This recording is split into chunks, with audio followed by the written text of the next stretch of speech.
Hi, I'm Freddie and welcome to my table. Today actually it is not my table because my friend Laurie has invited me to come and cook with her, and because February 2nd is just around the corner and I'm going to show her how French people celebrate and prepare for February 2nd. So Laurie is here, she's going to be my partner today. Hi, Freddie. So today I'm going to teach you and you how to make crepes, both savory and sweet crepes, because we should not have to choose. And I think we're ready. You ready? I'm almost ready. I just want to know, what is the significance of February 2nd and why do you celebrate with crepes? So on February 2nd, we call it La Chandeleur, and in English we call it Candlemas. And Candlemas is the third celebration of Christmas. So you have Christmas, you have the first week of January is the Epiphany, and now the Chandeleur, the Candlemas. If Christmas has the Yule log, trust the French, the Epiphany has the galette, and Chandeleur, Candlemas has the crepes. So if you are in France on February 2nd, chances are you're going to eat crepes. I look forward to celebrating with you, Let's Freddie. do this. Let's do it. For 12 to 15 crepes, you will need 2 cups of flour, 3 eggs, 3 cups of milk, 3 tablespoons of sugar, and 2 tablespoons of oil, as well as a pinch of salt. So to make crepes is child play, literally child play. All you need is you take your flour, you make a little hole in the center, you're going to add your sugar, your eggs. So with your whisk, you're going to incorporate the eggs to the flour, starting always from the center.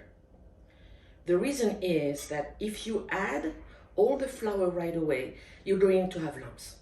So you make sure that you start at the center and slowly you bring the flour from the outside. So you're working your way from inside to outside. Yes.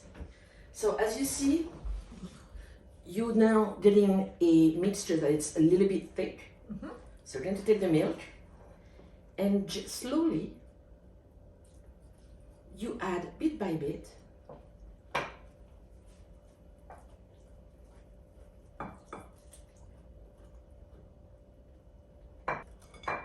me help you first.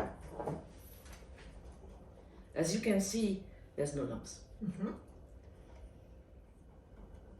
Now you can also use a blender or a food processor to do this, but sometimes old-fashioned is not too bad. It's very smooth. Mm-hmm. Look at that. Mm-hmm. Mm. And you can add all of it now. You got your rest. Now you work. This is so super smooth. Mm-hmm. And if by any chance you realize that you do have some lumps into your batter, just take a colander, a tight colander, and run the batter through the colander, and it will take care of the unseemly parts. Good job! Thank you. So now that the batter is ready, traditionally it is let to rest for about an hour. I don't really see why. I usually let it rest for between 10-15 minutes, basically the time to do the cleanup, and it should be ready to go. All right, cleanup time. The batter has rested. Mm-hmm. I'm taking my crepe pan, any frying pan with a flat bottom will work. Going to add some oil. And if we were in Brittany, in Western France, you would have what they call oignon. In this case, I make my own. I take some paper towel. I take a yogurt pot, and I'm going to stick the paper towel this way, you spread, and it absorbs the extra oil. This way, when you need to re-oil the pan, just use this. Brilliant. So 2 things to know about making crepes. The first crepe is always a disaster. We call it the crepe for the cook. And the last crepe usually is misformed because you don't know how much butter you have. It is for the dog. So Cody, I have a treat coming up. Let's do this. I'm warming up my pan over medium-high heat. And I'm taking a measuring cup, it's about 1/3 of a cup. Those crepes are going to be a little bit thicker than what you usually have because I find that for savory crepes, I do not like having crepes that are too thin because the ratio between the filling and the dough, I don't think it's a very good ratio. I prefer. It's not even that. It's just that you have a lot of filling and a very thin and dainty little crepes around. I prefer something that goes towards the Russian or Polish style, which is there's more chew to it, and I think it's more adapted to savory. If you find, however, that your batter is too thick, just add a little bit of milk or a little bit of water. The trick to know if your pan is hot, the water test. You splash a little bit of water, and if it sizzles, your pan is ready. I'm going to remove more of the oil. So you take the batter in the ladle, you take your pan, and it has to be quick. You're going to pour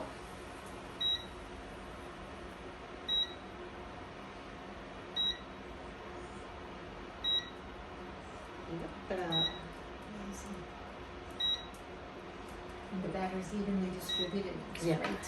But that's the ugly one. It's actually the one that's going to absorb the most of the oil. Or it's just an excuse for the cook to have something to eat while making the rest. So I take my spatula and I go around to make sure that the sides are not going to be crunchy. You can see the bubbles are starting. Mm-hmm. You can see the color changing underneath.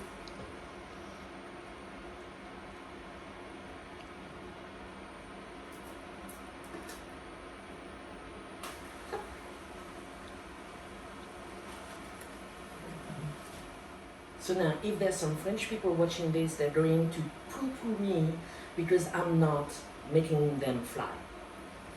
The reason is, this is a cast iron pan, and I have a tendinitis. And I'm not going to start flipping them in the air. But the taste will be awesome. Exactly. I would love to see that. What? Just do it once.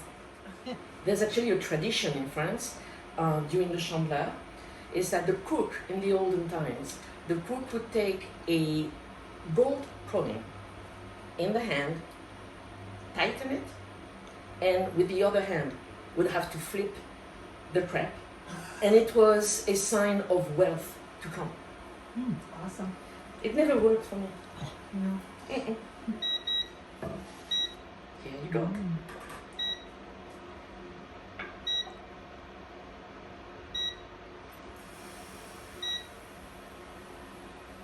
See how quickly it goes now?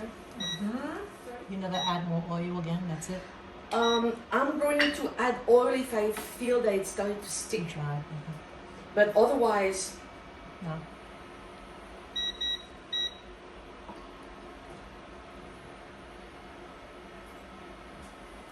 by now my fingers are heat resistant.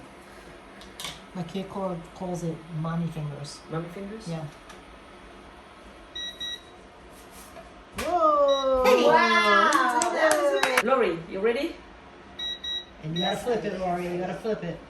No. Okay, so don't use the oil until you see them sticking. Yes. Okay. Alright. Lift your and angle it.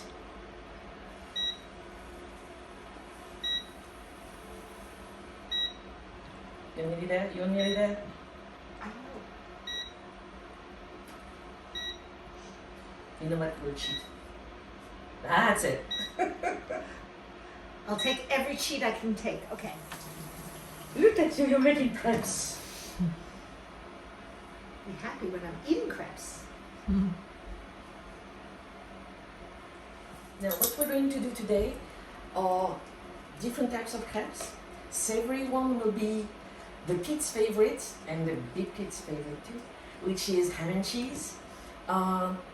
For us, it brings memories of my mom's table. That's what, as a kid, what we would love to eat. It was really party time when you will have the ham and cheese one. Also, I'm going to make a vegetarian variation, which will be mushrooms. Yummy. And at the end, what we'll do, we'll take some of the remaining batter and we're going to make grown-up crepes, which is called a Crepes Suzettes. And a Crepes Suzette is a sweet crepe that is going to be cooked in a syrup made with orange juice and sugar and then flambéed with Grand Marnier. I'm in. You can make the kid-friendly version without the Grand Marnier, of course. It will be orange crepes. You think this is Hold on. Yes. another second? Another couple of seconds. I'm so proud of you. I'm so proud of me too, but I'm so proud of you for being such a good teacher. Thank you. Woo! Wow. All right. The great thing actually with crepes is that when I make them at home, because I don't want to go through the process many times, I double or triple the amount and I freeze them. They freeze beautifully. Oh, you can freeze them like that? I wrap them well Oh. and I freeze them. Individually you wrap them or No, like that? I try to do it maybe by 4. Okay. Because this way, if with William or if you come over and we decide to have crepes, I just have to take a pack of 4, let it come back to temperature, which will take, I don't know, 15 minutes, No way. and just put them back on the pan.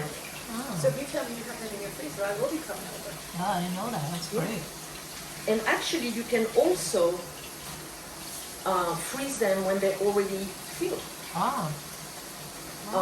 You make them, like for example, the ham and cheese, you fold them, you freeze them, and when you're ready to eat them, put them in the oven for at 375 for about 20 minutes, and then sear them on the pan. Oh. Nice. That's also what I do when I decide that I want this for dinner.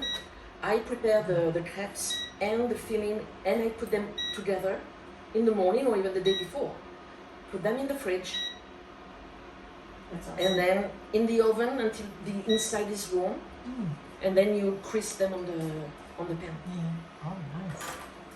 You have no excuse then.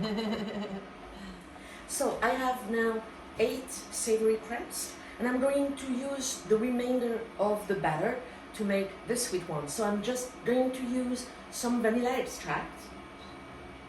If I open it, it will be even better. About 2 teaspoons. You can of course add some rum. That's very good too.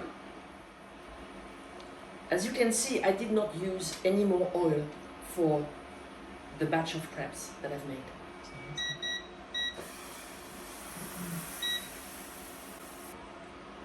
The vanilla. Smells great. Thank you for watching part 1 of our crepe party. Please do join us for part 2, where we assemble our savory and sweet crepes with different wonderful fillings. Bon appétit, à bientôt!